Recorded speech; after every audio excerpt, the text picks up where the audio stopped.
Estamos ya con Medardo Oleas, expresidente del Tribunal Supremo Electoral. Doctor Medardo Oleas, muy buenos días, gracias por atendernos. Bueno, ¿cómo evalúa usted lo que ha ocurrido durante la noche y madrugada de hoy en cuanto a los resultados que dan casi ya un empate entre Luisa González y Daniel Noboa? Estamos a 83 milésimas de diferencia según los datos actualizados. Doctor Oleas, ¿qué refleja esto? Buenos días. Muy buenos días, un cordial saludo. A ver, aquí suceden hechos inexplicables, especialmente la votación en Guayaquil. Yo no logro entender cómo Guayaquil puede darle triunfo a la candidata correísta, cuando en Guayaquil opera el Centro Internacional de la Delincuencia, el lugar desde donde se saca toda la droga al país, en la ciudad donde está el crimen más perverso como es Durán. Yo creo que la ciudad de Guayaquil es la que le permite acceder a estos niveles de votación, porque no encuentro otra explicación que haya tenido tanta aceptación en Guayaquil, cuando precisamente lo que todos buscamos es de que se fortalezca, reduzca todo lo que es la seguridad. Y es inadmisible que la candidata que quiere vincularse a Venezuela, entonces está de acuerdo la ciudad de Guayaquil con que a lo mejor venga el señor Maduro, con que a lo mejor venga el Chan de Aragua. Eso es inexplicable, porque esa es lo que le da este triunfo a la candidata que tenía un nivel de votación hasta hace poco muy bajo, porque lo demás también es una cosa que lo veíamos suceder. Que 12 candidatos no lleguen al 4%, refleja que también el sistema democrático colapsó y que definitivamente esas organizaciones políticas no representan absolutamente nada. Que la otra candidata llega al 2.73 y el otro candidato al 5%. Entonces estamos ante hechos que tienen que ser analizados con más profundidad, porque la votación de Quito, que le da el mayor número de votos al presidente Noboa, es la que viene dando una votación coherente, la que le dio a Lasso, no como al movimiento Creo, sino a Lasso, porque era lo que representaba ese momento el progresismo, y ahora el presidente Noboa. Entonces todas esas cosas tienen que ser analizadas con mucha profundidad, porque la votación en la segunda vuelta creo que va a tener unos matices diferentes. Nos evidencia un país polarizado, dividido completamente, ¿no? Y también esto es el resultado de las últimas acciones del presidente Noboa, sin duda alguna. También se ve afectación ahí. No creo que sea un país polarizado. Mire usted lo que sucedió en Guayaquil, a lo mejor con los 4 niños que desaparecieron, puede haber inducido a que se tenga esa votación. Porque yo no le encuentro otra explicación. Pensar que toda la ciudad de Guayaquil está con el correísmo es inadmisible. Entonces yo creo que eso tiene que manejarse con un poco más de cautela. No sé cuánto impactó también las otras resoluciones que ha tomado el presidente Noboa últimamente, o los conflictos con la vicepresidenta. Pero lo que estamos viendo es que en definitiva el país está muy claro. Hay un grupo de ciudadanos que quieren evitar el populismo de antaño, y hay otro grupo que piensa que a lo mejor la solución sea la señora González. Pero como le digo, este momento terminó ya la primera etapa y vamos a la segunda, donde tiene que clarificarse de forma puntual cuál va a ser el camino, la estrategia que van a tener estos dos candidatos para ganar en la segunda vuelta, y fundamentalmente, ¿qué van a hacer con los graves conflictos que tiene el país? Que esto no pudo explicarse en la primera vuelta, pero ahora va a ser muy fácil ya con 2 candidatos. Entonces ya tendremos un debate con 2 personas que nos van a hablar cómo van a solucionar los problemas de la seguridad, los problemas de la energía eléctrica, el problema de la baja generación de producción de petróleo, etcétera, etcétera. Seguimos con los subsidios, seguimos con los sindicatos que nos causan tantos problemas en el país, o vamos a inaugurar otra forma de salir del subdesarrollo en el que estamos. Entonces yo creo que va a ser ya la segunda etapa, un proceso donde se van a manejar las cosas de manera diferente. Pero ojo, ahí sí vamos a solicitar que haga lo que no hizo el Consejo Nacional Electoral, que controle el gasto electoral, porque si no ingresan millones de dólares a las campañas sin control alguno, Y naturalmente, quien tiene más recursos y va donde la gente pobre a hacer los regalos, va a tener una ventaja. Entonces la democracia tiene que sustentarse en ideas, en principios, en programas y no solamente en inversión ilegal que se está realizando a vista y paciencia del Consejo Nacional Electoral en muchos lugares del país. ¿Cómo quedan las encuestadoras? Se hablaba hasta el día de ayer de una sola vuelta, de datos que ponían como triunfadora al candidato presidente. Y claro, vemos al final de la noche la reacción del candidato presidente que ni siquiera tuvo la atención con sus simpatizantes. ¿Cómo leer esto? Bueno, era previsible que iban a fallar las encuestadoras. ¿Por qué? Porque hasta hace un mes el 60% de los ecuatorianos no había decidido por quién votar. La votación de los jóvenes era indescifrable. ¿Por qué? Porque ellos repudian la política, no confían en la política. Y esto se ha reflejado, por ejemplo, en la votación de los 14 candidatos, todos con un porcentaje de votación que los ponen en el umbral de la desaparición del espectro político del país, porque nuestra legislación es muy clara. Partido que no tenga 5% en 2 elecciones pluripersonales desaparece.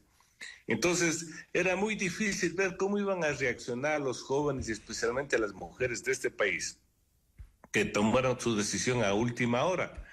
¿Qué les motivó irse hacia una candidatura o hacia otra? No lo sabemos, porque les repito, aquí lamentablemente no existe una cultura democrática, no existe una vinculación con la democracia, y eso rompe cualquier esquema, cualquier análisis, y peor aún, cualquier encuesta. Uh-huh. Doctor Oleas, también lo que queda claro es, y un poco repugnante, la participación de tantos candidatos que parece que ni la mamá les dio el voto, así como se dice popularmente, que alcanzan el 0.3, el 0.2, el 0.1. Es una vergüenza que el Estado, que los ecuatorianos tengamos que destinar recursos a gente que en realidad no le aportó a esta campaña. Es que, ¿cómo podían aportar a esta campaña personas que se vinculan últimamente a una organización que no tiene una ideología, que no tiene planes de gobiernos, que no tiene una estructura? Ellos utilizaron un movimiento político para satisfacer su vanidad. Mire usted, un expresidente de la Corte Nacional de Justicia que saca 10,000 votos, o sea, el 0.01% ya es una vergüenza. Y lo que le dije, los 12 candidatos no llegan al 4% de la votación total. O sea que a todos ellos hay un rechazo total, entre ellos grandes partidos que, como el Social Cristiano decía, que tienen 400,000 afiliados. Si tenía 400,000 afiliados, era de que tenga por lo menos ese nivel de votos. Entonces, la realidad es que definitivamente nuestro sistema es corrupto, porque se creó en forma ilegal, cometiendo un ilícito, la presentación de firmas falsificadas. Después, el Consejo Nacional Electoral les permitió que pasen desapercibidos cuando era obligación de ellos requerirles que por lo menos funcionen las escuelas de capacitación. No se hace nada. Después les permitieron que a través de todo el proceso de democracia interna se haga a través de delegación. O sea, 6 personas resuelven a quién poner de candidato. Entonces eso es un fraude contra la democracia, eso es una falta de seriedad contra los ciudadanos ecuatorianos que ha sido reflejado en esta elección. Tienen que desaparecer todos esos membretes electorales que causan problemas y no soluciones al sistema democrático en el Ecuador. Como usted dice, algunos partidos políticos prácticamente se entierran, ¿no? Van hacia la total decadencia. En los últimos datos escrutados por el Consejo Nacional Electoral en la conformación de la Asamblea Nacional, tiene el 43.52% el Movimiento Acción Democrática Nacional ADN, lista 7, y la Revolución Ciudadana, el 41.15%. Así se va a conformar la mayoría legislativa. Así es, pero eso significa que van a tener problemas cualquier persona que gane la presidencia de la República, porque esos dos bloques van a ser intransigentes. Entonces no vamos a tener ahí posibilidad de consensos algunos. Y lo que van a hacer quien gane la presidencia de la República es tratar de comprar los votos de los diversos movimientos que lograron llegar a la Asamblea en forma dispersa. Y eso sí causa muy serios problemas a la administración del próximo presidente, a la gobernabilidad y a la estabilidad que merece este país. Porque con ese tipo de representación, con esos bloques mayoritarios que no logran llegar a la base mínima para manejar la Asamblea Nacional, eso es un peligro latente para el país. Doctor, el papel del CNE en estas elecciones, creo que ya después de 18 procesos electorales que ha dirigido la señora Tamaín, la falta de control, de acción oportuna, de pronunciamientos, incluso del contencioso electoral, ¿cómo lo evalúa? De forma y de fondo. De forma, muy bien, ya saben imprimir muy bien las papeletas, saben organizar las juntas receptoras de voto, nos dan a conocer día y noche cuántos miembros de las juntas receptoras de voto hay, cuántos militares irán, cuántos policías irán, cuántos delegados irán. De fondo, no han hecho nada, porque al no cumplir con lo que manda la ley, el control de las organizaciones políticas, fragmentaron y permitieron que organizaciones políticas sin respaldo participen. Al no haber control del gasto electoral, permiten que organizaciones que disponen de millones de recursos no sean vigiladas. Hay que preguntarles de dónde sacan tanto dinero, especialmente los dos candidatos que están como finalistas. Entonces eso está muy mal, porque no es cuestión de hacerse de la vista ciega, son sordos, ciegos y mudos, y naturalmente eso afecta a la democracia.